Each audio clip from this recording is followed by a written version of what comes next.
الدفاع عن حقوق الإنسان أحيي هذا الشكل النضالي الذي يقوم به شباب مدينة العيون المقصيون من التوظيف في شركة فوسبوكرا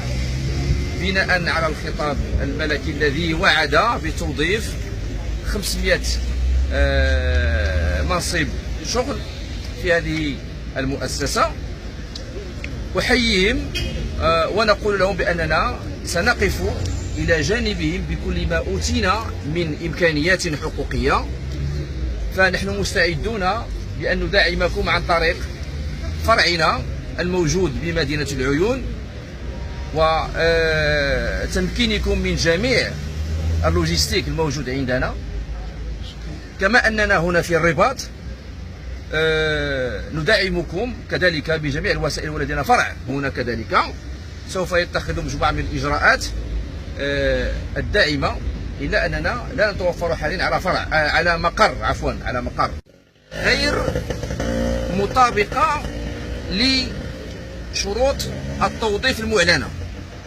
وأن وقعت هناك زبونية ومحسوبية وتزوير، خرق حق في تكافؤ الفرص معناه. كذلك قد وقع هناك تزوير في المعايير، وأنه تمت كذلك الزبونية والمحسوبية. لا تحترموه فقط بل تقدسوه، لأنه تعتبره هو انطلاق تقوية الإدارة الأوروبية والتقدم ومزيد النمو، ونحن ندمر هذا الحق. وبالتالي نطالب الدولة المغربية في شخص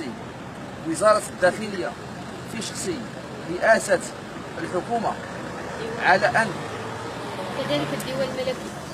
وكذلك المؤسسة الملكية التي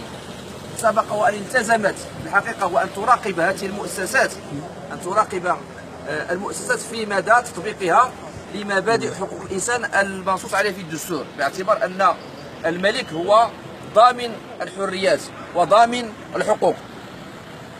لذا نحن نطالب بتمكينكم من كل هذه الحقوق،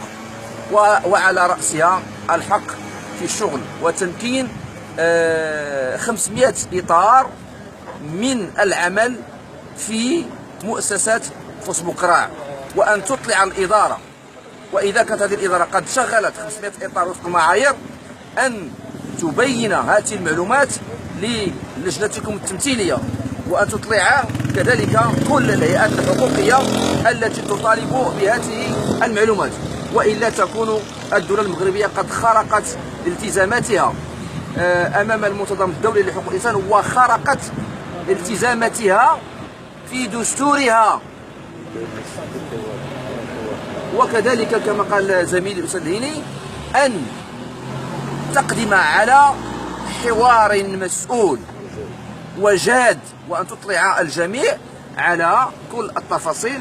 حتى يرتاح الجميع. نعم، وإصلاح جميع الخروقات التي تمت، وأن تبني الثقة من جديد بين شباب العيون